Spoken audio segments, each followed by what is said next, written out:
네, 최경영의 정치본색 시작하겠습니다. 오늘 함께할 세 분 소개해드립니다. 김종대 전 의원 나오셨고요. 안녕하세요. 예, 김준일 시사평론가, 김민아 시사평론가 나와 있습니다. 안녕하세요. 네, 안녕하세요. 안녕하세요. 예, 윤석열 대통령이 우리가 대통령을 직선제로 뽑은 이후에 최초로 국회 개원식에 불참을 해버렸군요.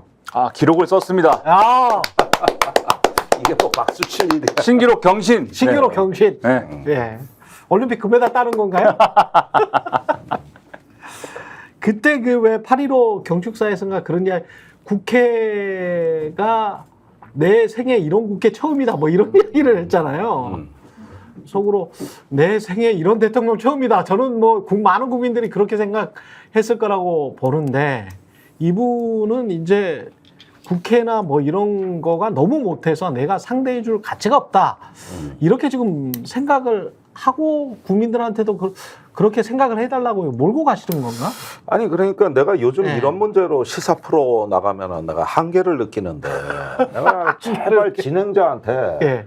이제 시사적 관점의 해설이 불가능하니 아, 인지심리학자나 심리학자나. 심리 상담가를 패널 한 명은 좀 보완을 해달라. 예.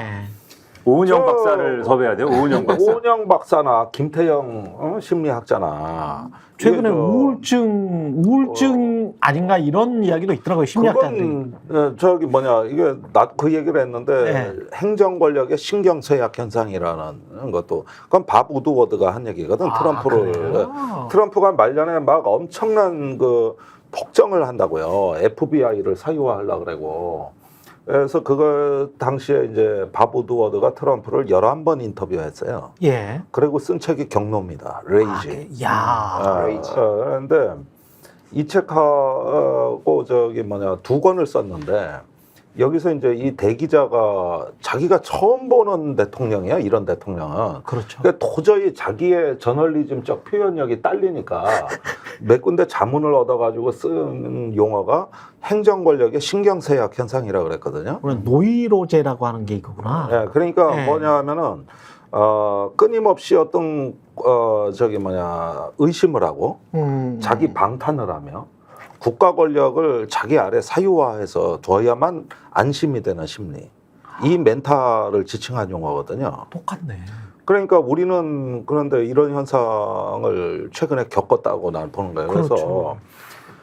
이게 시사적 관점의 해설이 불가능한 영역이다. 이 영역이. 심리적으로 해석해야 된다. 그런데 우드워드 기자는 그걸 제법 연구를 했더라고.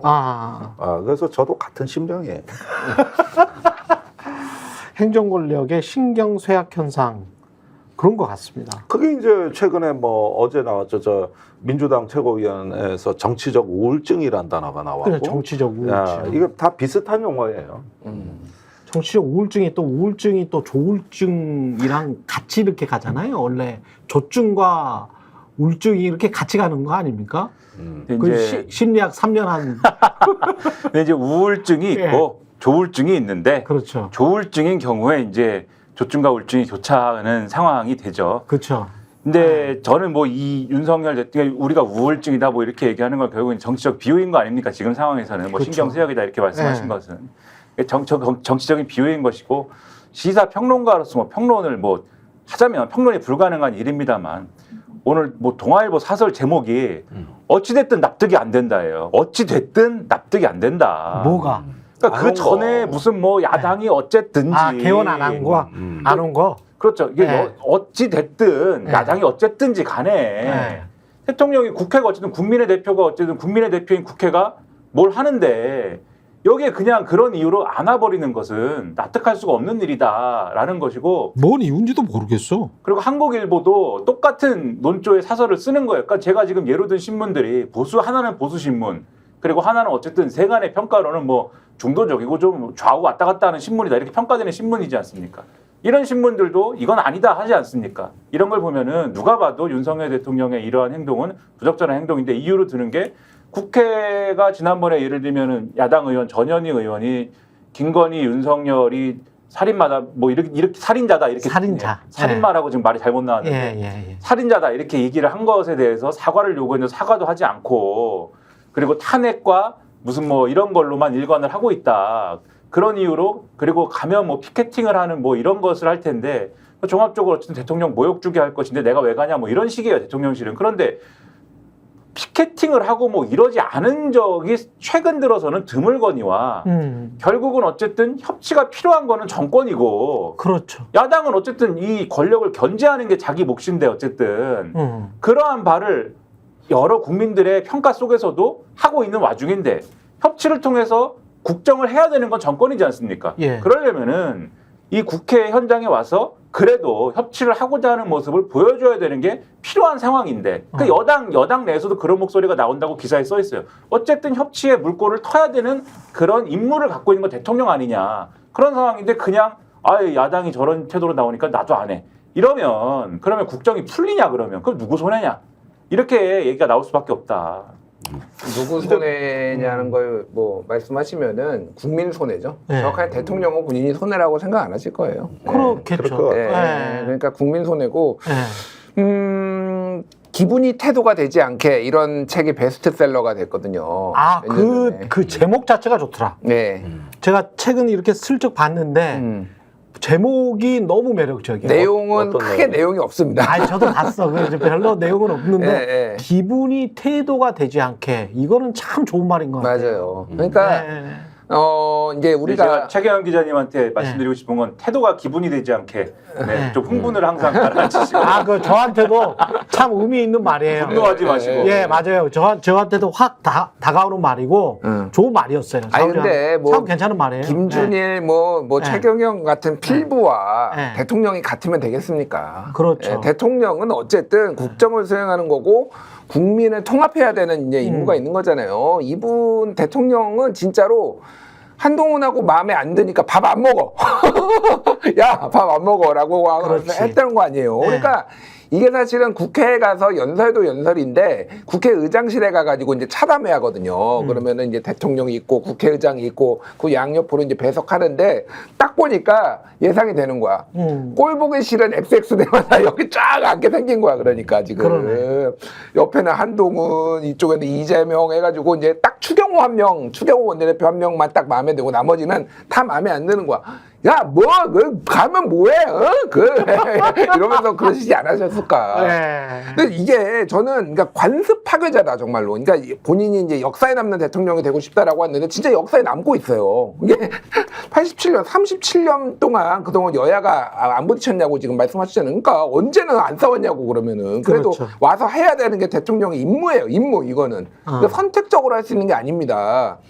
지금 관습 파괴자라는 게 모든 거를 다 불가역적인 방식으로 모든 거를 하는 게 대통령인 것 같아요. 그러니까 뭐 예를 들면 거부권도 지금 이승만은 45번 이승만을 따라잡을 수도 있다 뭐 이런 얘기도 나오고 있고 예를 들면 뭐 KBS 수신료 분리징수 불가역적으로 YTN 민영화 불가역적으로 그러니까 뭔가를 불가역적으로 하는 거를 굉장히 좋아하고 한 번도 하지 않은 일을 이렇게 하는 게 좀 대통령인 건 진짜 심리 상담이 좀 필요하다 이 생각이 좀 심하게 많이 근데 들어요. 거기서 하나만 제가 덧붙이면은 네. 제가 하나만 덧붙이고 싶은 말이 아까 누구 손해냐라고 말씀드린 게 그러니까 국민들이 볼 때 예를 들면 정말 이 대통령이 생각하는 대로 야당이 한 번도 보지 못한 정치를 하고 있다라면은 대통령이 오히려 정상적으로 굴면 그치. 국민들이 야당이 정말 너무하네 뭐 그런 생각을 하는 사람들도 있을 거 아닙니까? 근데 대통령 지지율은 지금 20%대 밑으로 가게 생겼고 지금 상황은 그런 상황인데 그런 상황이니까 한동훈도 믿고 이재명도 믿어서 난 국회 안 가 이렇게 하는 태도가 사실은 정치적으로 비유하면 지금 말씀하신 것처럼 우울증 비슷한 태도이다. 왜냐하면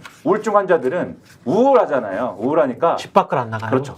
집 밖으로 안 나가고 이불 집 밖으로 밖으로 안 나오고 밥도 안 먹습니다. 좀 심한 분들은 침대에서 일어나지도 못해. 그렇죠. 침대에서 일어나는데 며칠 걸려. 그래서 예, 이게, 그런 환자들도 있습니다. 이게 정말 예. 위험한 게 제가 이제 심리학을 3년 배웠으니까는 사실 배운 것도 아니죠. 그거는 예. 배운 것도 아니지만 항상 우울증에서 중요한 거는 회복될 때가 가장 위험합니다.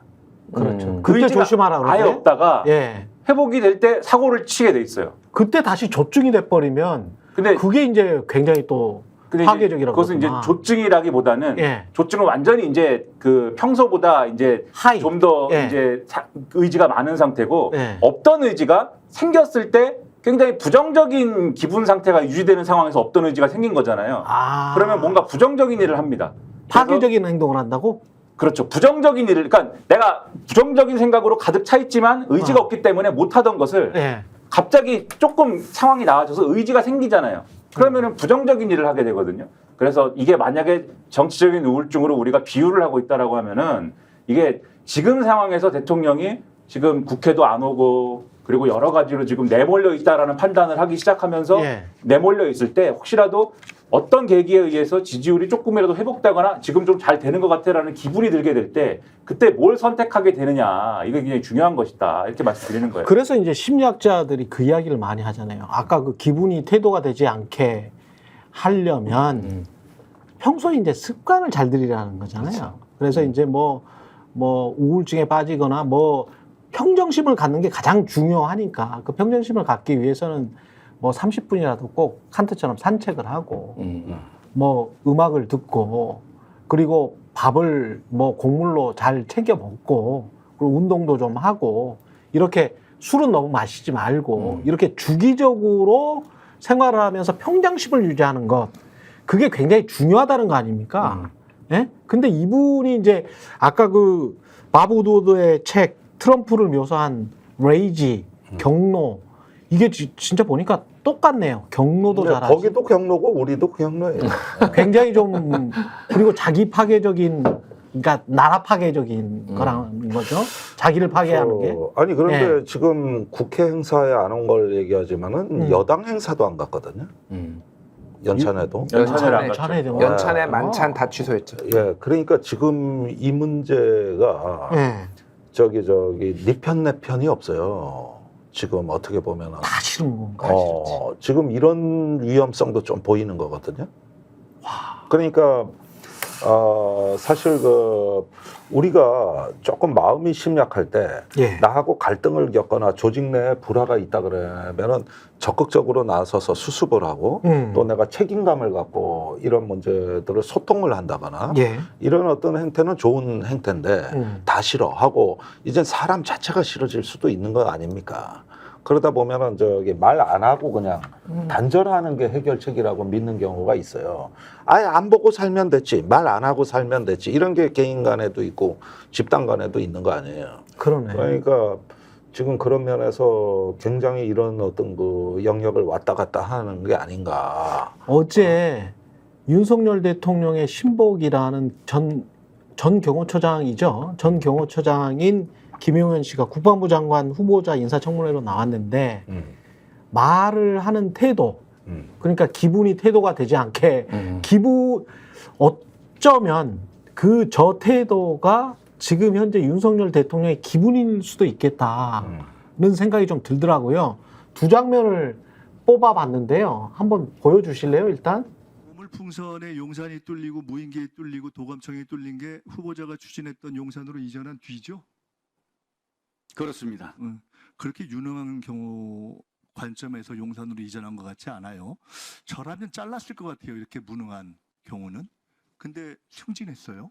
장관. 대통령이 아니시니까요. 아니, 그 당연하죠. 네, 그러니까 대통령이 안 되시는 겁니다. 대통령은 그 후보자. 네, 제가 그 당시에 국방부에 근무한 게 아니고 당시에 국방부 대변인으로 근무하신 분이 더 정확하게 아실 거라고 생각합니다. 네, 추가 질문을 부의원님 추가 질문 좀 해주시고요.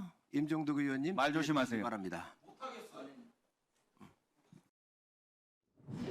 자, 저 사람이 국무위원 후보자예요. 지금 신분이 전 경호처장이고 국무위원 후보자인데 부승찬 의원에게 말 조심하세요. 그 국민이 선출한 이거 선출직 권력이거든요. 근데 말 조심하세요. 그러니까, 저렇게 이야기를 하고 그 다음에 이제 김민석 최고위원한테는 그러니까 너 대통령 안 된 거야라고 이죽거리잖아요. 언제 대통령 나오기나 했나? 아니 그런데 와우. 예. 저걸 만들어진 오만함이에요. 저게 만들어지는 저렇게 보여줘야 된다는 강박관념을 갖고 나온 거예요. 그쵸. 예. 그런 것 같아요. 그러니까 오만하고 네. 공세적이고 이런 식으로 해서 니들은 내 밑에 있는 거야. 이런 서열 따질 때 저런 태도가 나오지 않는단 말이야. 니들이 분명히 행정 권력의 어떤 그 우리가 우세를 잡고 있고 수컷이 그러니까, 흰자랑하는 건가? 그러다 보니까 예. 저거는 만들어진 거예요. 예. 나 평소에 저 사람 성격이 저렇다고는 믿지 않아요. 왜 그러냐? 아, 그렇습니까? 예. 김용현은 기회주의자이고 출세주의자입니다. 그런데 어느 날 본인한테 과분한지기로 너무 올라가다 보니까 예. 이런 태도가 만들어지기 시작한 거다. 그런데 원래는 정말 팍팍 기는 사람이에요. 읍소자라고. 대통령이 혹시 이진숙도 마찬가지고 야 가서 밟아버려. 그냥 속된 말로 그런 뉘앙스로 야 야당이 뭐라고 하든 간에 너희들은 너희들 소신 그대로 해. 나는 임명할 테니까 그런 어떤 확신 같은 걸 심어주는 거 아닌가? 그러니까 저는 요즘 태도가 대통령이 직접 그거를 말로 하지 않았을 거라고 봐요. 예. 근데 예를 들면은 뭐 독도 지옥의 논란이 있잖아요. 그럼 대통령이 서울교통공사와 전쟁기념관에 지시를 해가지고 야 독도 치워 조용 뭐 이렇게 하는 게 아니라 알아서 기후, 그러니까 정치 기후라는 게 있잖아요. 예. 그걸 보고 이제 독도 좀 빼야 되겠네 이렇게 이제 했을 가능성이 높다라는 거죠. 이것도 마찬가지예요. 그러니까 막말을 해도 임명하고 세게 나와고 국회하고 들이받으면은 더 잘했다고 칭찬받고 이런 기후가 있으니까 그러니까. 김문수도 그렇게 하고 뭐 그렇죠. 이진숙도 그렇게 하고 앞에 사례들이 이미 쫙 쌓였잖아요. 그러니까 이제 어차피 임명될 건데. 어차피 임명될 건데 뭐 네. 이들이 어떻게 할 건데 약간 이제 이런 기류가 자연스럽게 전파됐다라고 보는 게 좀 더 합리적인 가설일 것 같아요. 근데 특히 김용현 후보자의 경우에는 윤석열 대통령의 측근 중에 측근 아닙니까? 그렇죠. 그리고 이 정권의 실세라는 사람 아닙니까? 예. 저는 저 모습이 윤석열 대통령이 원하는 모습이다라는 거를 굉장히 정확하게 알고 있을 가능성이 크다고 봐요. 그러니까. 평소에 윤석열 대통령이 뭐 예. 직접적으로 영현아 가서 뭐 밟아버려 뭐 이렇게 하지 않더라도 예. 평소에 윤석열 대통령이 여당이라든가 또는 뭐 장관들이라든가 또는 뭐 한 세상에 있는 어쨌든 자기 편이 돼야 될 사람들에 대한 불평, 불만 이런 것들을 털어놓지 않았을까? 왜 가서 더 강하게 싸우지 않는가? 왜 야당을 혼내주지 않는가? 왜 이런 얘기가 나왔을 때는 왜 이렇게 반박하지 않는가? 자, 그거를 또 어제도 말씀드린 게 느낀 게 이재명, 한동훈 두 대표가 어쨌든 회담을 하지 않았습니까? 거기서 이재명 대표 계엄 얘기한 거에 대해서 한동훈 대표가 이제 뭐 이래저래 해가지고 뭐 얘기하다가 나온 얘기잖아요, 그게. 그리고 넘어가지 않았습니까? 근데 바로 그날 대통령실이 계엄은 가짜뉴스고 뭐 별얘기를 다 하잖아요. 예. 그 바로 다음 날인 어제 한동훈 대표가 아침에 그 얘기를 바로 하지 않습니까? 국회 문란이다. 그러니까 이게 제가 볼 때는 대통령실이 한동훈 대표한테도 주는 메시지 같았다. 이렇게 말씀드린 게 왜 한동훈이는 거기서 보고만 있느냐. 왜 한동훈은 이재명이 계엄령 얘기를 할 때 바로 그거는 가짜뉴스입니다. 이렇게 바로 치고 나오면서 이걸 했어야지. 당신들 회담한다고 왜 그것에 대해서 그러려니 하면서 받아들이느냐. 이런 불만의 시각을 윤석열 대통령이 갖고 있으니까 대변인이든 누구든 나와가지고 그런 얘기를 한 거 아닐까. 이런 의심을 가지고 있었거든요. 근데 이제 김용현 후보자가 저렇게 나오면은 저 같은 사람들이 볼 때는 평소에 대통령이 왜 야당하고 강하게 싸우지 않느냐라는 얘기를 주변에 많이 하는구나 이렇게 생각할 수밖에 없어요. 그러니까 그렇죠. 지금 자기 청문회를 하는데 나와가지고 그러니까 야당 의원들을 저렇게 약 올리고 무시하고 저렇게 업신여기는 모습을 그러니까 보이는 것이지 저렇게 검증 받으러 가서 저렇게 그런 이유가 아니면 저렇게 하기 쉽지 않습니다. 앞으로 있을 전국의 예고편 아닐까요? 그런 것 같아요. 그런데 예. 지금 전국은 탄핵 프레임과 개헌 프레임으로 짜여지고 있어요. 그러니까 이 두 개 프레임의 그 특징은 뭐냐면 상대방에 대한 존재 부정입니다. 그러네요. 그러니까 이제는 존재론적 투쟁의 단계로 가고 있는 거죠. 계엄을 해서 야당을 없애버리겠다. 그런가 하면 탄핵을 해서 대통령을 없애버리겠다. 그렇죠. 그러니까 이게 최근에 문재인 전 대통령에 대한 수사도 그렇고 나오고 있는 걸 보면은 죽여야 내가 산다. 그러니까 상대방에 대한 어떤 거고 뭐 국회 정상화 발언도 그렇고 뭐 이런 것들은 대부분 보면은 이제 기능 자체를 인정하기 어렵다는 뜻 맥락으로 읽혀진단 말이에요. 그러니까 한쪽은 행정 권력의 독재가 시작됐다 그러고 한쪽은 국회는 이미 처음 보는 국회고 타락한 국회라는 이야기니까 예. 이제 그것이 집약적으로 표현되는 게 탄핵 때 계엄의 프레임 아니냐. 이제 이거는 서로 물러설 수 없는 싸움이 되고 싸움 자체가 목적이 되는 싸움. 이런 어떤 걸 조금 예고하는 이게 이제 그런 위험구역으로 가느냐 마느냐 예고편은 나왔단 말이에요. 근데 실제 실행이 되는가는 이제 조금 두고 봐야 되겠죠. 그런데 그래서 지금 나오는 프레임은 이게 성격이 좀 다릅니다. 옛날에 뭐 간호사법이다, 체해병권이다 이런 거는 정책의 프레임이거든 아무리 그래도. 예. 그렇죠. 예. 정책의 프레임인데 예. 물론 거기에서도 내장된 상대방에 대한 부정과 적대 감정이 있다 하더라도 그건 가치관이 일단, 뭐 충돌하는 거니까. 프레임 자체는 예. 정책의 프레임인데 그렇죠. 이건 존재에 대한 프레임이 그러네요. 나오고 있는 거거든요. 그리고 훨씬 더 반응들이 민감하고 신경질적이에요. 그렇죠. 계엄에 관해서도 그렇고. 예. 그리고 지금 국민의힘 생각은 야당이 그 계엄 얘기를 꺼내는 게 탄핵으로 가기 위한 전조라고 봐요. 실제 그렇게 보는 거예요. 예. 그다음에 이제 저 민주당은 계엄에 관한 이야기 중에 옛날에 우리 박근혜 대통령 때 그 저 계엄 문건에서 이미 학습 효과가 있는 건데. 그렇죠. 그러니까 탄핵을 무력화하기 위한 계엄이라고 봐요. 탄핵을 무력화하기 위한 사전에 계엄. 무력화하기 위한. 근데 그게 그게 의사. 근데 가능합니까? 그게 저는 좀 궁금해요. 아니 그러니까 한국 사회에서 지금 저기 실제로 그 80년에 우리가 겪었던 계엄 상황이라는 건 국회 해산에서 시작된 거, 국회 무력화에서. 예. 근데 지금 이게 민주주의가 붕괴되는 경로를 좀 우리가 살펴봐야 되는데 요즘 의원 내각제 국가가 독재로 많이 회귀했습니다. 전부 지금 유럽 지금 다 난리잖아요. 저기 예. 대표적으로 헝가리의 빅토르 오르반, 예. 이스라엘의 네타냐후, 그다음에 인도의 모리.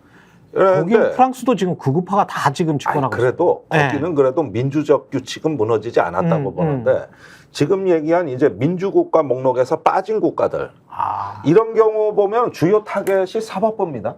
다 사법부 무력화예요. 그러니까 내각제 국회에서 독재로 가는 길은 사법부 무력화라고. 근데 대통령제 국가에서 민주주의가 무너지는 국가들이 있습니다. 예. 대표적으로 미국이에요. 예. 그런데 이런 경우는 입법부 무력화야 대부분. 그러니까 무언가 하면은 상권 분립이라 그러지만 힘이 삼자가 균등하지가 않아요. 그렇죠. 균등하지가 않은데 그 내각제 국가는 입법 권력이 제일 세거든요. 그렇죠. 그런데 여기에서는 행정 권력은 문제가 안 되는 거지. 입법부가 장악했으니까. 그렇죠. 그러니까 사법부 무력화지. 그렇잖아요. 그러네요. 예. 그래서 이스라엘에는 법원 무력화고 맞습니다. 빅토르 오르반 같은 경우는 법원을 거치지 않고 국민을 구금하거나 검열할 수 있는 거예요. 이게 사법 무력화고. 근데 지금 윤석열 대통령 사법부에 대해서 뭐라고 말한 적이 거의 없어요. 본인이 장악하고 있으니까. 이런 경우에는 입법부가 무력화돼야 되는 거지. 그러면은 지금 우리가 이렇게 여러 행태적인 거 이렇게 기분 심지어 우울증까지 나왔어 오늘. 예. 이런 식으로 해가지고 이런 비판에 매몰이 되지만 사실은 구조적인 충돌이 대부분 그 민주주의 규칙이 무너지고 상권 분립의 견제와 균형이 무력화될 때 원래 이 순서라고. 그러네요. 그러니까 그 단계에서 나타나는 현상이란 말이에요.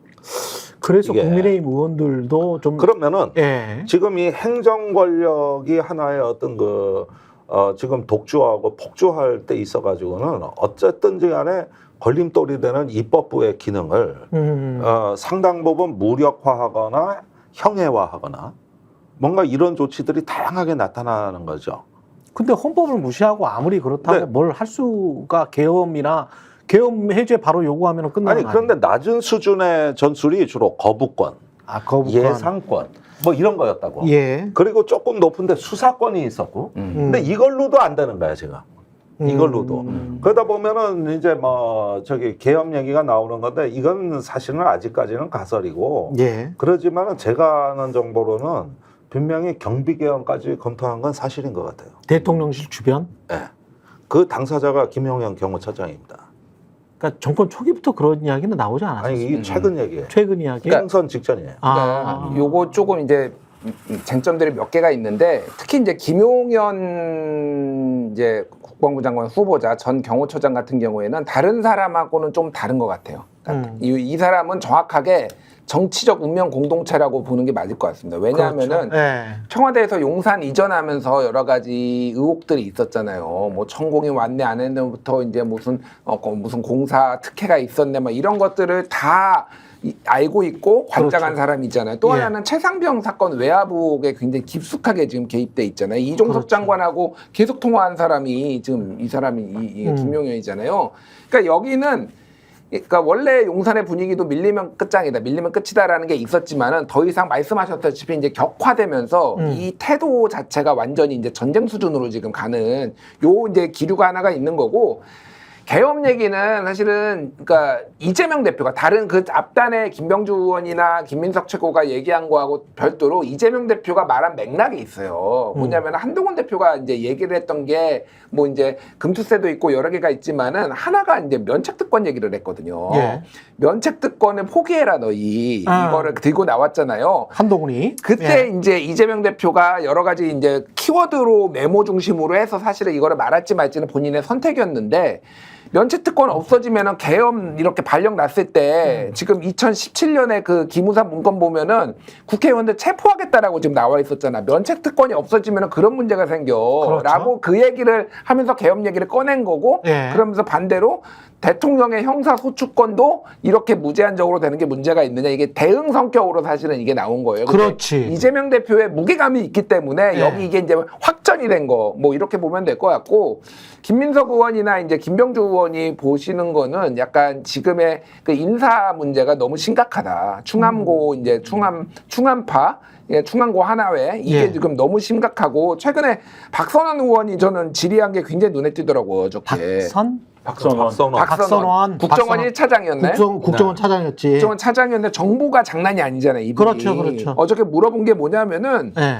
지금 그 부른 거 아니냐. 저기 여인영 국군 방첩사령관 이 네. 사람은 충암고고 충암고. 그리고 육군 특전사령부 그리고 이진우 수도방위 사령관을 최근에 대통령 경호처장 공관으로 불렀다. 그러면서 아예 경호 들어가면서 이렇게 인증해야 되는 것도 안 한 거 아니냐 이 얘기를 했거든요. 예. 김용현이 뭐라고 했냐면은 답변을 안 해요. 이거에 아. 대해서 기다 아니다라고 답변하는 게 아니라 그러니까 사실을 얘기하는 청문회지 괴담을 얘기하면 안 된다라고 하면서 이거 피해갔거든요. 예. 제가 보기엔 이거 맞는 것 같아요. 그러니까. 아. 그러니까 아직 국방부 장관도 아니고 경호처장이 왜 지금 방첩사령관 이게 옛날에 전두환이 했던 보안사가 기무사 돼서 방첩사 된 거잖아요. 그렇죠. 그리고 육군 특전사 그리고 수도방위 사령관 이진우는 완전 김용현파예요. 용현파로 분류돼 있어요. 김용현 라인으로 이제 알려진 사람이에요. 예. 이 사람들 왜 불렀냐고 도대체. 그러니까 저는 계엄이 가능하지는 않다라고 봐요. 우리 국민들이 이제는 그 정도 이제 더 이상 쿠데타나 계엄을 용인하지 않는 거지만은 뭐가 지금 있다. 이게 완전히 헛방은 아니다. 그러니까 지금 물밑에 기류가 있다라고 저는 보고 있습니다. 네. 그러니까 제가 쭉 보면은 정치적으로 우울증인데 통치 행태는 편집증에 가까운 상태로 가고 있다 이렇게 보이는 게 우울증 플러스 편집증이야? 아휴. 그 김용현 사실 이제 경호처장을 지금 국방부 장관 후보자로 보낼 때부터 예. 제가 이제 어떤 생각을 했냐면 군을 못 믿는 거 아닌가 이 생각을 했어요. 그냥 여기서 말하는 군을 못 믿는다라는 것은 군이 뭐 예를 들면 뭐 반란을 일으킨다 이런 게 아니라 어떤 경우에 내가 생각하는 대로 움직이지 않을 수 있다. 이러한 불안감을 갖는 거 아니냐. 이런 생각이 들었습니다. 그래서 왜냐하면 윤석열 정권에서 지금 민주주의의 시대인데 윤석열 정권에서 특별히 군이 지금 장악이 안 돼가지고 윤석열 대통령이 지금 불안해할 이유는 없잖아요. 그렇죠. 군이 장악되지 않은 적은 없는 거잖아요. 지금의 어떤 민주적인 권력에 대해서. 그런데 굳이 왜 국방부 장관을 자기의 수족과도 같은 측근을 갖다가 꽂느냐. 그것도 일반적인 어떤 일반적인 인사 라인에 갖다 꽂은 게 아니잖아요. 그 국군 장성 출신 중에 물론 김용현 경호처장도 당시에 어쨌든 군 출신이긴 하지만은 그래서 뭐 국방부 장관 후보자 중에 한 명일 수 있겠지만은 일반적으로 경호처장 하던 사람을 군 출신인 사람을 국방부 장관으로 바로 보내지 않잖아요. 군 출신인 사람 중에 국방부 장관 할 만한 사람들을 합리적으로 선택을 하는 것이지. 그런데 자기 수족과 같은 사람을 국방부 장관으로 갖다 꽂고 그다음에 이 사람은 원래 경호처장 할 때부터 군인사에 이래저래 관여해왔던 사람인데 역대 경호처장을 했다거나 이런 사람들은 군 출신이면 다 그런 식으로 해왔기 때문에 다 관여를 해온 사람인데 실질적으로 국방부 장관까지 가가지고 뭔가를 군에 대해서 틀어지려고 했다라고 하면은 이게 일반적인 수준의 대통령의 통수권을 행사하는 그러한 군 체계만으로는 되지 않는 네. 뭔가 더 강력한 뭔가를 하려고 하거나 그런 것들이 필요하다고 생각하는 거구나. 그래서 앞으로 군심이 동요할 일이 뭔가 있거나 또는 군심이 동요할 일을 만들 거라고 지금 계획을 세우고 있거나 둘 중에 하나겠구나. 그런 얘기를 제가 했거든요. 그래서 지금 만났다고 하는 거 아닙니까? 만났다고 하는 것은 그러한 일을 대비하거나 그러한 일을 만들거나 둘 중에 하나를 하려는 거죠. 그러면 얘기하신 대로 그 둘 중에 어떤 경우든 간에 그게 경비계엄이든 간에 그런 수준의 어떤 특별한 계획이 필요한 상황을 상정하고 있는 하나의 흐름은 있을 수 있다. 이렇게 충분히 생각할 수 있는 근거가 된다는 겁니다. 아니 이 부분은 그게 두 가지 말씀인데 군을 못 믿는 거는 작년 8월 2일 날 그 망상이 드러났어요. 그날 광란의 하루였다고. 8월 2일. 예, 해병대 전체를 갖다가 때려잡는 날이었단 말이에요. 아, 그러다 예. 나중에 축소돼서 박정원 대령을 그날 회수한 날. 지금 전화 통화가 수백 통 아니에요. 그러니까 뭐 북한군이 뭐 연평도 쳐들어왔대, 뭐 남침했대 이 정도 수준이잖아. 그러니까 해병대가 도전한 걸로 본 거란 말이에요. 그런데 그게 지금 대장 물갈이 전원 물갈이를 2번을 하고도 벌어진 일이에요. 그러니까 아무리 인사를 해도 안 되는 거야. 평소에 이제는 관리가 더 강화돼야 되는 것이죠. 이게 이 최해병 박정원 대령 항명 논쟁은 이게 정권에 끼친 영향이 굉장히 급소를 건드렸다는 느낌이 그렇구나. 들죠. 그게 이제 군사법원 장악으로 가고 지금 공수처에까지 파급돼 있는 거거든요. 그러네요. 사실은 이럴 일이 아니었잖아요.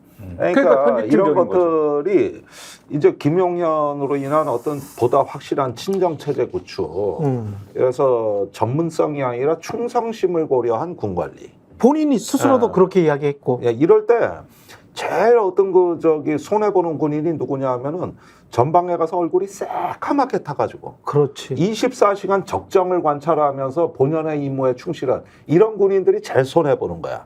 그 시간에 어디 대도시의 사령부에 근무하면은 진급도 잘 되고 보직도 잘 되고 몸도 편한데 이런 군인들이 출세하는 세상이 되는 거예요.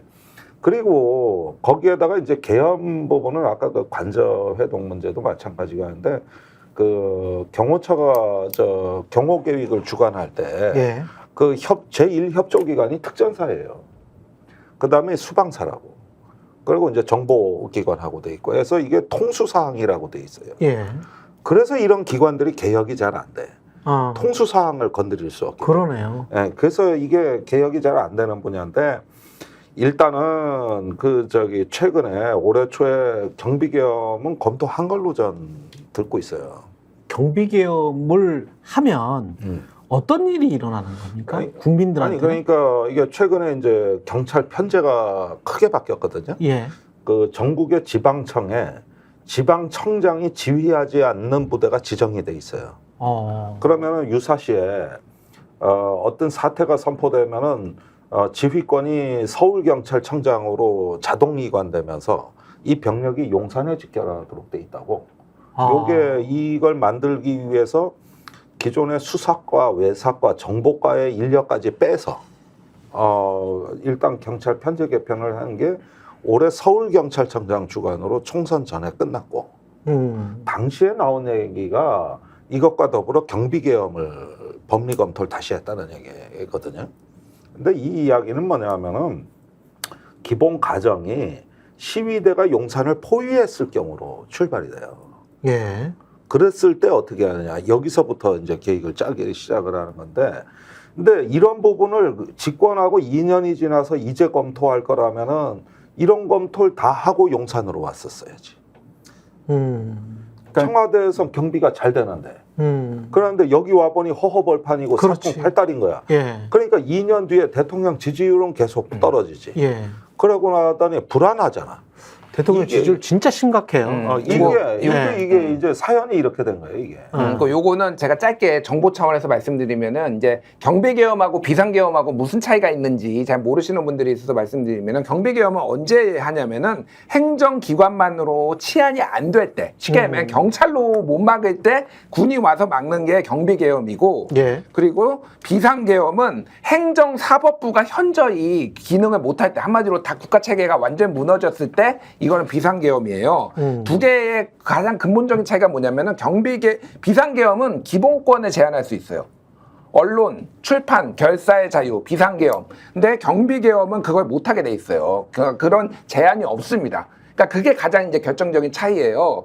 근데 지금까지 경비계엄이 된 다음에 다 비상계엄으로 갔어요. 그게 부마 항쟁 때 경비계엄 갔다가 비상계엄 갔고 12.12 사태 또 처음에 경비계엄 갔다가 비상계엄으로 간 거예요. 그러니까 이거 사실 두 개를 단계적으로 발동하는 건데 그 차이가 있느냐 이런 생각이 드는 근데 거죠. 그러면. 지금 지금 말씀하신 잠깐만요. 예를 들면 누가 네. 죄를 짓잖아요. 네. 경비계엄 상황에서는 이 죄를 짓 거에 대해서 군사재판을 받지는 않습니다. 군에서 일어난 사건에 대해서 군사재판을 받는데 비상계엄 체제가 되면 우리가 죄를 지어도 군사재판을 받아야 돼요. 그거는 정보적인 측면이고 지금 정보적인 측면도 얘기해 줘야죠. 예.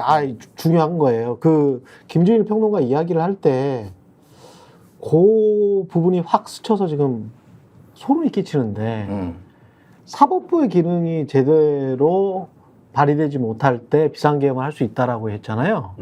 행정부나 사법부의 기능이 제대로 발휘되지 못할 때 이게 지금 복선인 것 같다는 생각이 좀 드는 게 한동훈 씨가 이제 여야 대표 만났을 때 왜 그렇게 민주당 대표, 이재명 대표의 사법부 판결이 나왔을 때 불복하지 말라. 우리도 어떻게 나오든지 불복하지 않으려고 하니 불복하지 말라라고 하는 게 나름의 어떤 시나리오를 짜고 있는 것 아닌가라는 그런 생각이 얼핏 드네. 그러니까 그들 나름대로는 만약 말도 안 되는 어떤 판결이 나왔을 때 납득하지 못한 판결이 나왔을 때 국민들이 어떻게 반응할 것이고 민주당 지지자들이 어떻게 반응할 것이며 그게 어떤 집회나 시위로 크게 번졌을 때 사법부의 기능을 너희들이 못하게 했네. 계엄의 구실이 되네. 정확하게 경비계엄이라고 할 때는 지금 말씀하신 대로 치안 유지가 불가능할 때 경찰로 치안 유지가 불가능할 때 군이 대신 와서 한다는 개념이고 비상계엄을 선포할 때 그 어떤 법리적인 명분은 적이 침입해 오는 것에 대한 어떤 그 정도의 어떤 위협을 느낄 때 하는 거거든요. 근데 여기서 그래서 민주당이 같이 얘기하는 게 대통령이 반국가 세력을 얘기를 했잖아요. 그러니까 반국가 세력을 얘기할 때에는 적의 침입을 연상하게 하는 어떤 맥락이 있는 거잖아요. 그래서 이런 거를 빌미로 지금 말씀하신 시위라든가 그것이 대통령 탄핵을 요구하는 거든지 뭘 요구하는 거든지 간에 그런 시위나 이런 것들을 반국가 세력이라고 규정을 해가지고 그거를 계엄 선포의 어떤 정당성을 확보하는 근거로 삼는 거 아니냐. 그게 말씀하신 이제 뭐 이재명 대표의 판결일 수도 있고 여러 가지 가능성이 있을 텐데 그런 주장을 지금 하고 있는 거죠. 아니 근데 충분히 그렇게 의심이 될 수도 있는 게 오늘 저 정성호 의원이 오늘이었죠. CBS에서 이야기한 게 그 반국가 세력 그다음에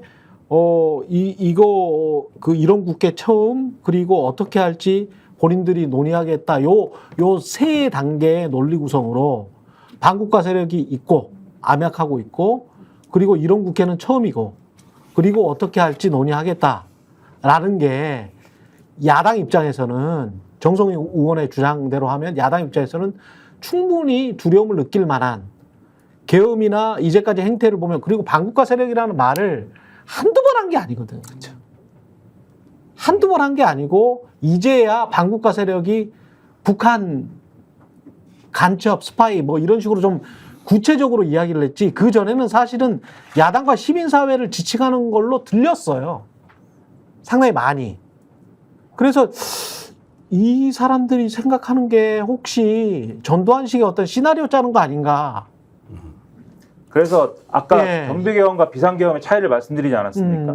경비계엄을 준비하고 선포하지만 왜 비상계엄으로 항상 넘어갔느냐면 과거에 경비계엄으로 만족을 못해서 그래요. 그러니까 그 당시에 경비계엄을 선포했을 때 아까 말씀드렸죠. 재판을 해도 사실은 민간의 잘못에 대해서는 일반적인 사법부가 그냥 하는 체계예요. 경비계엄은. 그렇지. 근데 지금 말씀하신 그러한 정치적인 음모가 있다고 하면은 그렇게 하면 안 되는 거거든요. 군사재판을 걸어야 되는 거거든요. 군이 다 그런 것들을 기본권을 제한하고 이런 것들을 할 수 있어야 되는 거거든요. 그래야 빨리빨리 뭐가 되지. 그렇죠. 그 사람들 입장에서. 그러니까 이제 비상계엄을 넘어가고 했던 건데 저는 이제 이게 실제로 이제 될 거냐의 문제와 그러한 계획을 대통령이 생각하고 하는 것과는 좀 별개의 문제에서 이걸 접근해야 될 필요가 있다고 보는 게 제가 아까 대전제를 말씀드리지 않았습니까? 편집증적인 통치가 지금 전제되어 있는 것 같다고 말씀드린 게 그래서예요. 아까 제가 군심이 동요할 만한 일이 있을 것이다 또는 군심이 동요할 만한 일을 만들려고 하는 것 같다. 두 개를 말씀드리지 않았습니까? 그 가령 김종대 의원이 말씀하신 문제를 대입을 해보면은 군심이 동요할 만한 일이라는 건 가령 최상병 사건 같은 거죠. 최상병 사건 같은 게 있고 그거를 최상병 사건 같은 게 벌어져서 이 정권이 이해할 수 없는 논리로 그 내부의 절차적으로 하는 일을 찍어 누르려고 했고 찍어 누르려고 한 거에 따라서 군심이 동요했고 군심이 동요하는 상황에서 야당이 이것을 문제 제기하고 그러한 것들이 어떤 시위나 이런 것들로 번지고 이런 일들이 일어나지 않습니까? 그리고 그것을 이제 탄핵이나 이런 것들이 필요하다라는 논리까지 가는 상황인 거잖아요. 예. 그러면은 이런 것들이 군심을 동요하게 만드는 일인 것이고 앞으로 군심을 동요하게 만들 만한 일을 만든다라는 차원이라는 거는 그거는 지금 쭉 얘기한 것처럼 계엄을 선포한다든가 또는 그게 경비계엄이라든지 이런 차원이라고 해도 어쨌든 군을 동원해야 되는 일이 되는 거지 않습니까? 근데 오늘도 민주당의 정성호 의원이나 이런 분들이 쭉 뭐 말씀하시는 것처럼 사실 민주화가 많이 돼가지고 그리고 대통령실도 사실은 그 얘기를 했어요. 군이 예를 들면은 군이 민주화가 됐기 때문에 부당한 이유로 이 정권이 계엄을 선포했을 때 그것을 따를 수가 있겠느냐 군이. 그러니까 역으로 생각하면 따르지 않는다라는 인식을 갖고 있을 때 그러면 인사를 어떻게 하겠느냐 이 정권은. 편집증적인 어떤 인식을 갖고 있는 대통령이라 하면은 인사를 어떻게 하게 되겠느냐. 이 의심을 안 할 수가 없는 거다 야당 입장에서는 지금. 그리고 딱 인사를 한 거 봤는데 계엄을 결정하거나 검토하는 라인을 다 소위 말하는 용연파로 다 채워놨다라고 하면은 충암고. 그렇죠. 이 충암파라고 했더니 충암고 출신은 4명밖에 안 돼요. 그래가지고 이름을 용연파로 바꾸기로 했어요. 이제 용연파로 다 채워놔가지고 이것이 의심스럽다. 심지어 어디서 회동도 했다 하더라. 요 얘기를 볼 때 그러면 그런 편집증적인 통치가 지금 앞서 말씀드린 군에 어떤 적용돼가지고 문제를 키우고 있는 거 아니냐. 얘기가 이제 이렇게 되고 있는 거다. 어떻게 보세요? 공격적으로, 그러니까 계엄이라는 거는 이제 뭐 생각하기도 끔찍하지만 굉장히 이제 공격적으로 시민사회를 탄압해버리는 거잖아요. 근데 이제 또 다른 차원은 본인과 본인의 가족인 김건희 씨의 사법 리스크를 방어해야 되는 측면이 있거든요. 근데 요 지금 하는 일을 보면 두 가지, 그러니까 한쪽으로는 으름장 또는 공갈, 협박, 뭐 두려움 야기, 그래서 두려움 조금이라도 일만의 두려움이 있으면 사람들이 약간 멈칫거리는 효과는 있거든요. 위축되는 효과는 분명히 있어요. 아 진짜 미친 사람일 수도 있다라는 그 위축 효과는 분명히 있다고. 요런 어떤 그 허풍, 과장 요런 게 한쪽으로 있고, 근데 그거를 그냥 여론에서 그냥 쑥 지나가게 놔두고 잠재우지 않고 이런 어떤 공격적인 자세 하나 있고, 안으로는 방어적으로 챙겨먹는 것 같은 행동. 이런 게 이제 지금 해병대가 윤석열 대통령의 통신기록 조회 요청을 기각해달라라는 의견서를 지금. 그건 해병대가 낼 게 아니죠. 그러니까 이런 의견서를 제출을 했더라고. 근데 이런 거는 이 보면은 깨알처럼 안에서는 또 방어적으로 뭔가를 하면서 본인의 철을 지키기 위해서 굉장히 지금 뭐 꼼꼼하게 노력을 하고 있는 거 아닌가. 이런 측면. 그걸 보면은 또 이제 그 뭐라 그래야 되나? 그럼 좀 쪼잔하다고 해야 되나? 좀 쫄병 같은 그런 스타일, 약간 좀 쫄아 있는 스타일, 그런 것이 또 보이는 거거든요. 그러니까 아주 세밀하지. 겉으로는 막 이렇게 하는 것 같지만. 그러니까 이게 이제 상대방의 존재를 부정하고 이런 어떤 정치가 되면서부터는 별의별 상상이 다 나오게 돼 있어요. 이게 뭐 대통령이 국회를 볼 때, 국회가 대통령을 볼 때, 예. 이제는 괴물로 보이지 정상적인 사람으로 안 보이는 단계란 말이에요. 그렇죠. 그러다 보니까 이제 인지심리학적으로 평론을 해야 되는 시기까지 이제 온 거예요. 오늘 어렵다. 어떻게 인식이 되느냐. 예. 이걸 정치학에서 구성주의라 그래. 그래서 구성주의. 물질적인 게 아니라 인간의 정신, 문화적 맥락으로 분석하는 현상을 이론을 얘기하는 거거든요. 그게 신뢰성 있는 이론이에요. 그래서 이제 거기서 주로 나오는 게 위신의 정치란 말이 위신. 나오고, 그다음에 이제 저 시즈 멘탈리티라는 게 나오는데 그러니까 피포위 심성이라고 돼 있어요. 예. 그러니까 신경쇠약을 잡혀있다. 저기 심리적 용어로 본다면은 예. 정치학에서는 이거를 피포위 심리. 피포위 심리. 예, 이게 포위돼 잡혀있다. 있다. 예. 그럴 때 나타나는 국가의 행동 특징이 있다는 거죠. 그게 이제 첫 번째가 행동의 자유를 원한다. 그래서 핵을 개발하고, 그다음에 선제 공격을 좋아한다. 예방 공격. 말이 세지죠. 그러네. 예. 그러면서 이제 세 번째는 어떤 자기의 위신에 해당되는 체면. 상징 아이콘을 만든다는 건데, 예. 네, 이런 식으로 해서 쭉 나가는 겁니다. 그냥 북한에 가면 주체혁명 탑이 왜 그래 많고 뭐 이런 것도 다 그런 이유로 설명을 하는 거예요. 그걸 쪼잔하니까 그런 거구나. 또 뭐 우리 저 네. 국군의 날 시가 행진도 매년 또 한다 그러고 또 그런데 돈 쓴다 그러고 자꾸 이런 상징 내지는 뭔가 퍼포먼스를 원하고 자꾸 거기에 집착을 하죠. 그래서 독재 국가가 열병식을 좋아하는 거예요. 예. 그러니까 이런 부분들이 이제 이게 정치학적이지 않은 정치학이 있다고 그게 이제 구성주의인데 그러네요. 그 대표적인 복음 전도사가 저 연세대 최종건 교수. 아, 그래요? 그 교수가 알렉산더 웬터라고 예. 그 사람이 구성주의 창시자거든. 그렇구나. 그 그리고 밑에서 배웠어요? 그 밑에서 배워가지고 예. 이제 연세대 와서 재미 좀 받고. 그리고 그거 후원자가 문정인 교수예요. 그렇게 되는 거예요? 그래서 그쪽 그룹에서 나온 논문들이 다 구성주의 논문이에요. 재밌다. 그래서 언제 한번 좀 불러가지고 예. 이제 그런데 그 사람들 분석 영역은 주로 외교라고. 국내 정치는 잘 안 하는데 예. 사실 국내 정치도 유사하거든.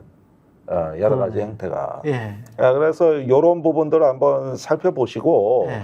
지금 우리가 지금 시민적 관점에서 주목하셔야 될 거는 뭐 민주당이다, 조국혁신당이다, 국민의힘이다 하는 어떤 정당이 어디가 이기고 지고 하는 문제가 아니라 민주주의 그 자체가 이게 그렇습니다. 그게 회복돼야 된다는 이런 시민적인 덕성 같은 게 많이 강조돼야 돼요. 논문을 지금은. 다운로드를 해야겠네요. 다운로드. 네. 다 다운로드 돼요. 다운로드 하려면 인터넷을 바꾸고 다운로드해. 광고해야 돼. 그만 좀 하세요. 이야기야. 인터넷을 자, 바꿔야죠. 잠시 광고 보고 그 3자 추천 방식의 최상병 특검법을 더불어민주당이 오늘 발의할 예정이라고 하는데 그 이야기 이어가겠습니다. 아니 왜 아직도 3년간 같은 통신사 인터넷 계속 쓰고 계세요? 인터넷 가입 시 48만원 무신 경종 시 시도 혜택이 주어집니다. 인터넷 비교원 통해 인터넷 가입하고 시민에게 홍보해주세요. 지금 네이버에 인터넷 비교원 검색 후 3초만에 감동행복 비교해보세요. 인터넷 비교원. 네, 인터넷 가입 혜택 비교하느라 시간 낭비하고 계시는 분들에게 3년마다 가입만 해도 현금 사은품을 주는 인터넷 비교원 소개합니다. 인터넷과 휴대폰 그리고 가전제품 렌탈을 비교원을 통해서 가입할 때 최대 48만 원, 알뜰폰 또는 휴대폰을 통신사만 변경해도 최대 30만 원, 정수기 렌탈할 때는 최대 30만 원, 총 최대 108만 원이나 되는군요. 현금 혜택을 받으실 수 있습니다. 최대가 그렇습니다. 현금 사은품 혜택을 원치 않을 경우에는 삼성 55인치 TV로 선택이 가능하고요. 인터넷 신규 가입 후 소개한 친구가 가입할 경우에 신세계 상품권 4만 원을 무제한으로 드리는 이벤트도 진행 중입니다. 그리고 가입할 때 스픽스, 스픽스 보고 왔다라고 말씀을 해주시면 고함량 비타민 B가 들어있는 웰세이브의 비타민 B 제품을 또 따로 챙겨드리는 이벤트도 진행 중입니다. 지금 바로 1670-2571로 연락 주시거나 네이버에서 인터넷 비교원을 검색한 후에 문의해 주시기 바랍니다. 저기 확실히 위축 효과가 있다. 왜냐하면 그 전에 특검법 발의하고 뭐 이럴 때는 계엄 이야기 하기 전에는 당연히 발의해야지 뭐 이런 생각이 들거든요. 근데 진행을 하면서도 그 계엄 이야기 하고 난 다음에 제3자 추천 방식의 최상병 특검법이라도 발의한다고 하는데 이 발의하면은 저 혹시 통과되면 계엄하는 거 아니야? 뭐 이런 생각이 확 드네 갑자기. 갑자기 확 들어. 아직은 그 단계는 아니니까 지금 프레임 싸움이니까 그렇죠. 조금 더 한번 살펴보시고 그게 실행되기가 그래 쉽지는 않아요. 쉽지는 않죠.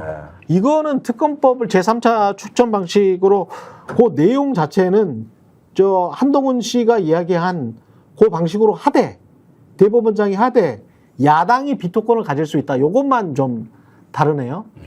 그러니까 원래는 야당 비토권에 대해서 비토를 자꾸 하니까 예. 국회의장이 비토를 하게 하자. 예. 저 대법원장이 추천을 하면은 그렇죠. 국회가 상징성 있게 국회의장이 비토할 수 있는 권한을 주자.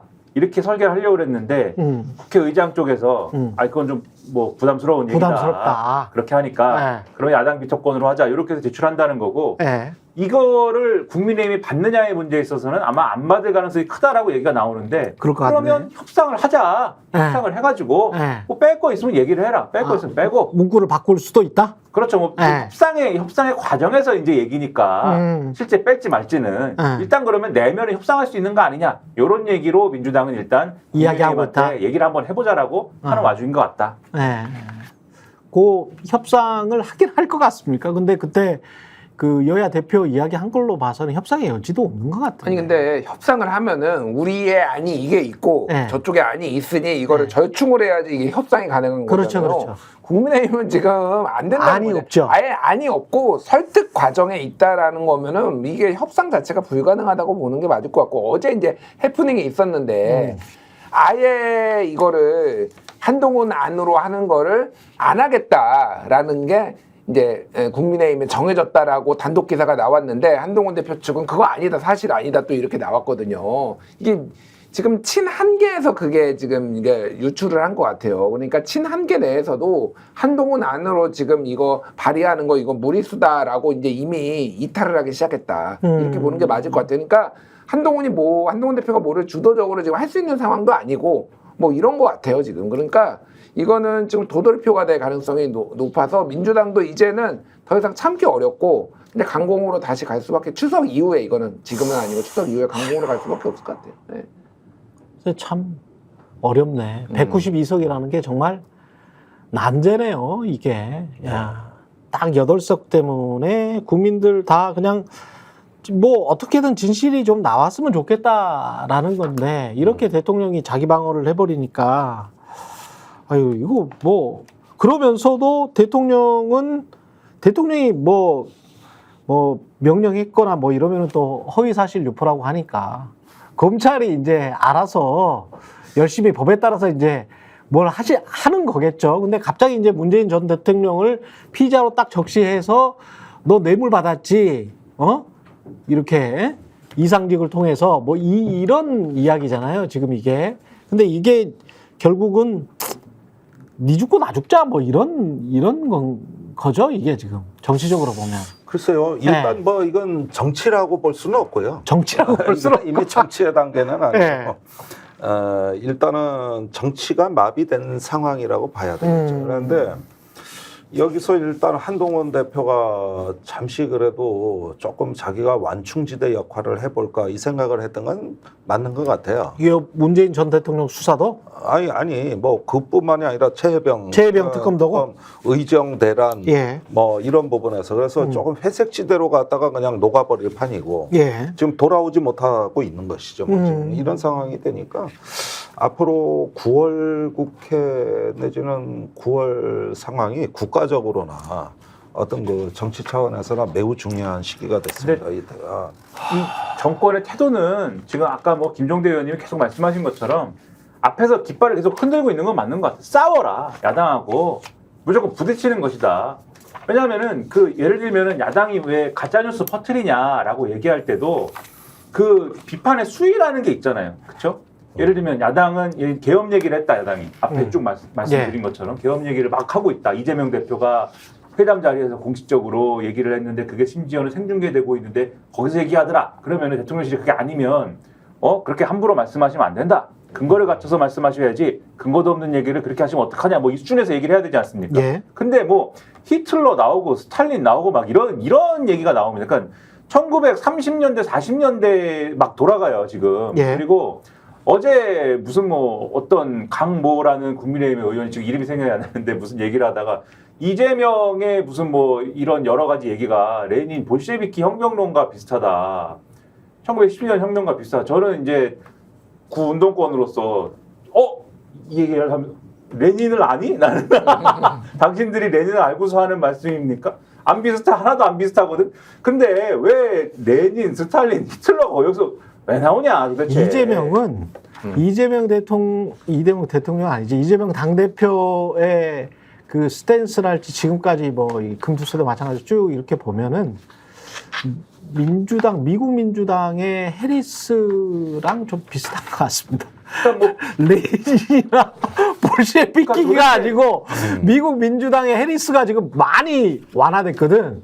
막 그냥 프래킹이라고 왜 쉐일 오일 요 그것도 그냥 파자 하자 뭐 이런 식으로 이렇게 슬슬슬슬 돌아서거든요. 어떻게든지 당선은 돼야 되니까. 근데 이제 그런 거하고 비슷한 이제 스탠스인 것 같아요. 근데 그걸 막 이제 1930년대, 40년대, 심지어는 1917년까지 가는 얘기를 막 꺼내는 배경은 윤석열 대통령이 다 시켰다가 아니라 정권이 그런 분위기로 가는 분위기니까 또 나서는 거거든요. 그렇죠. 문재인 대통령 수사나 이런 것도 마찬가지인 거예요. 저는 어제도 법리적으로는 어제 설명드렸는데 저는 법리적으로 문재인의 뇌물죄냐는 성립하기 쉽지 않고 증명하기 쉽지 않기 때문에 이거는 논란 속에서 가는 수사일 것이고 재판에서 어떨지 모른다라고 말씀드렸어요. 물론 뭐 그런 논란이 있겠죠. 문재인 대통령의 딸인 가예 씨의 뭐 처신이 맞는 거냐 등등 그 당시에 이상직 의원이 뭐 제대로 한 거냐 등등 뭐 이런 논란은 계속 가겠지만 어쨌든 그런 논란 다 째고 다 치우고 이런 수사를 하는 게 맞냐 전직 대통령 수사를 하는 게 맞냐 이런 논란 속에서 굳이 이 수사를 예를 들면 벌써 끝났어야 될 얘기를 지금까지 끌고 와가지고 이렇게 크게 펼쳐놓은 이유가 뭐냐? 이유가 있을 거 아닙니까? 전선을 지금 긋는 거거든요. 그래서 이렇게 끌고 가는 게 있는 것이기 때문에 의도가 있는 것이기 때문에 이거는 대통령실과 정권이 계속 쭉 미는 것이다. 이렇게 봐야 됩니다. 그러니까 이거는 좀 맥락을 좀 설명해야 되는데 그 편집증이라는 거하고 다 있어요.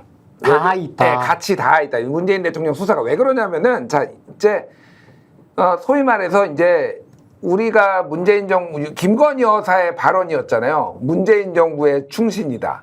진보의 오야붕이다. 뭐 이렇게 했던 사람들이잖아요. 그러니까 그 이제 사람들이 그리고 문재인 대통령은 어쨌든 직접 수사는 안 하고 관련돼서 그 관련된 사람들만 수사를 했잖아요. 기류가 바뀐 게 맞아요. 그러면 왜 기류가 바뀌었냐라고 한다라면은 지금 그 갤럽 지지율 같은 거 보면은 보수도 지금 이탈하고 있어요. 보수도 이탈하고 있는데 여기에서 박근혜 때도 그랬고 이게 무너지는 게 오히려 약한 모습을 보였을 때 무너졌다라는 거예요. 박근혜가 탄핵까지 30% 이렇게 해서 20% 중후반 가다가 갑자기 확 무너진 게 보수가 그 대통령이 약한 모습을 보였을 때 확 무너졌다라고 보고 보수 결집용인 거예요, 사실은 이게.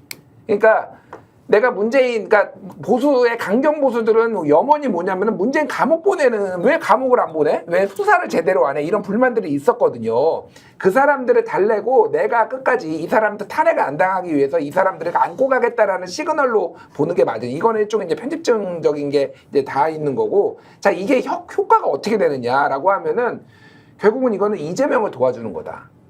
예, 왜냐하면은 지금 이재명 친문하고 친명이 어느 정도 간극이 있었잖아요. 지난 총선과 이런 상황에서. 그런데 그렇죠. 둘 다 수사를 받기 시작하고 그리고 이재명 대표가 이제 문재인 대통령 예방한다라고 그러고 지금 같이 보호화를 하게 되면은 한 민주당 울타리 내에서 이재명이 이거를 난구고 돌파하는 모양새가 되면은 사실은 야권이 단합하는 모습이 돼버려요. 그렇죠. 그러니까 사실은 이 윤석열 대통령의 입장에서는 이제 부득이하게 본인이 좀 정치적으로 더 그러니까 추락하지 않기 위해서 선택한 건데 결국은 야당을 이재명을 돕는 수가 돼버려서 여러모로 제가 보기엔 이건 악수가 될 거다. 상당히 그렇게 봅니다. 예. 미국 정치랑 참 비슷한 게 트럼프가 민주당을 단합하게 만들었다라는 게 오늘 그 많은 신문들의 미국 신문들의 헤드라인이었거든요. 그러니까 이게 쟤만은 절대 안 돼. 쟤는 정말 최악이야. 근데 이제 요런 마지막으로 그 의원님 저 서울대 교수나 이런 분들한테 저 전화 받고 그러지 않으세요? 교수들한테 전화 받습니다. 주말도 그걸로 시간 다 뺏겨. 그렇죠. 이제 그 이분들 이야기가 이해관계자지만 경청할 가치가 있어요. 저는 이제 그 의대 그 교수협의회 그 이제 대외협력위원장이나 고대 교수가 맡고 있더라고. 저한테도 연락이 왔습니다. 그래서 만났는데 이제 브리핑을 좀 받았죠. 그랬는데 이분들이 평소에 대통령한테 최고의 욕은 대통령이 왜 그러신답니까 정도예요. 그게 이분들이 정부 비판의 최대치. 그러니까 보수적인 분들이세요. 정치 기본적으로. 관여층이 아니에요. 예, 기본적으로. 그랬는데 예, 많이 변했어. 그렇죠. 굉장히 많이 변했어요. 그래서 제가 이제 그 자료 좀 요청해가지고 쭉 봤는데 지금 우리가 갖고 있는 시한폭탄은 응급실 뺑뺑이는 매우 단기적인 현상이고 이제 양성체계. 양성체계, 예. 의료인 양성체계. 이제 이게 또 수능 대란으로 연결될 잠재력도 갖고 있거든요. 아, 당연하죠. 예. 예, 지금 다 반수하는데 뭘. 예. 그다음에 예. 의대생들 지금 다 휴학했습니다. 예. 그래서 다 군대 간대. 그렇죠. 남자애들은 다 그렇고. 예. 예. 그래가지고 이제 그러니까 정부는 또 거꾸로 얘기하고 있어요. 예. 휴학하니까 많이 자리 남아도 오니까 신입생 뽑아도 문제 없다. 아니, 근데 이거죠. 그 이거거든. 친구들이 언제 인턴 레지던트가 되냐고. 의사가 안 나오잖아. 몇 년 동안 그러면. 최소한 4년은 기다려야 인턴이라도 되지. 그러니까 근데 인턴은 할 수 있는 일이 없거든요. 정부는 막 뽑아 늘려서 다 채우면 된다 이거지. 아니, 그게 시간이 걸리잖아요. 시간이 최소 인턴이 나오려고 그래도 4년이 되고 그런 레지던트를 4년을 해야 되는데 1년 4년을 해야 되고 그러면 10년을 기다려야 여자든 남자든 레지던트까지 마칠 수가 있는데 언제 의사가 나오냐고. 그러니까 10년이 문제가 아니라 네. 당장 의사고시를 안 보잖아요. 그렇죠. 안 봤잖아요. 그렇죠. 그럼 내년에 보냐고요. 안 본다니까 내년에도 지금. 그래서 남자들은 저항하기 위해서 군대를 간 거고 그렇죠. 여자들도 이제 의사들 중에서는 지금 뭐 휴학을 하거나 어떤 식으로든 지금 약간 물론 이제 일부는 복귀를 하고 의사고시 보겠죠. 그런데 정부가 원하는 만큼 숫자가 안 나와. 당장 안 나와. 당장 그러니까 이 몇 년간. 지난번에 이탈리아에서 가장 많은 코로나 사망자가 발생을 했을 때 초기에 100만 명, 200만 명 죽고 할 때 외신에서 어떻게 분석을 했냐면 야, 이탈리아에서 월급을 안 주니까 월급이 굉장히 짜니까 얘네들이 다른 EU의 국가들로 다 가버리는 바람에 이탈리아 의료진이 너무 부족해졌다. 근데 지금 저 의사고시 보고 하는 그 젊은 친구들을 무시해서는 안 되는 게 이 친구들 나가서 그냥 홍콩에서 미국 의사 시험 봐버리는 친구들입니다. 네. 그러니까 굉장히 저기 이게 지금 굉장히 좀 위험해 심각할 수 있어요. 예. 이게 참 비공식적인 얘기를 많이 하는데 예. 제가 의대 교수 얘기를 들어보니까 예. 이건 정말 사실대로 솔직하게 털어놓는데 예. 있는 집 애들이 많아. 그래, 맞아. 그러니까 어디 외국으로 가거나 진로를 바꿀 여유가 그렇다니까. 우선 부모부터가 야, 너 때려쳐. 맞아요. 너 휴학해버려. 이렇게 시켜. 부모가 먼저 시켜. 부모가. 그리고 그럴 정도 재력이 다 되는 집안들이 이게 의대가 최고 이 수준이 높다고 이게. 그렇죠. 그러니까 이거 잘못 봐도 한참 잘못 봤어 지금. 지금 싸움을 이 젊은 친구들과 싸움을 벌인 게 잘못이에요 지금. 예. 윤석열 정부 정치적으로 봤을 때는 이게 지금 개업이들이랄지 지금 40, 50대 윤석열 정부를 찍지 않는 40, 50대 개업이들이 피해를 보는 건 하나도 없어요. 그들한테 만약에 응징하고 싶거나 처벌하고 싶거나 그들의 돈을 깎고 싶다면 그들은 아무런 뭐 징계나 처벌이 안 돼. 지금 사실은 이대남 윤석열 정부를 그나마 탄생시켜준 그쪽이 지금 피해를 어마어마하게 보고 있는 거예요. 그렇죠. 예. 근데 정치적으로도 이거는 정말 이상한 지금 선택을 하고 있는 것 같아가지고. 그러니까 갤럽 지난주 금요일에 나왔던 갤럽 보면은 예. 세부 지표 보면은 대통령 긍정평가 학생 지지율 11%, 20대 지지율 12%, 20대 12, 30대 11, 40대 10. 그렇죠. 근데 70대 이상 50, 긍정평가 50. 그러니까 이거는 노인의 정권이에요. 제가 노인을 폄하하는 게 아니라, 그러니까 경제활동 인구나 사회생활을 적극적으로 하는 사람은 10명 중에 9명, 길거리에 가는 사람 10명 중에 9명을 윤석열 욕하는 사람이에요. 그러니까 그렇죠. 그러니까 노인분들하고 이제 무직자들 이제 뭐 폄하나 비하가 아니고 물리적으로 그렇다는 물리적으로요. 이야기. 예. 숫자적으로 그렇다는 이야기. 긍정평가 그러니까 예. 무직자 31, 부정평가 이제 56이니까 상대적으로 높은 거예요. 그러니까 이게 이제 무직자의 정권 이제 뭐 이렇게 되는 거예요 지금. 그런데 의정대란이 그 노인층을 흔들어 놓고 있죠. 그러니까 그걸 최근에 하락세로 돌아섰죠. 여기까지 최민희 정치본색 하겠습니다. 김종대 전 의원, 김준일 시사평론가, 김민아 시사평론가와 함께했습니다. 오늘 말씀 감사드리고요. 예, 저는 내일 다시 찾아오겠습니다. 고맙습니다. 저희가 얘기할 때 오셔가지고 라이브로 관전하시기 바랍니다. 반드시 주변 사람들 데리고 오시기 바랍니다. 구독, 좋아요, 알림 설정 해주시기 바랍니다. 좀 살려주십시오, 저 좀.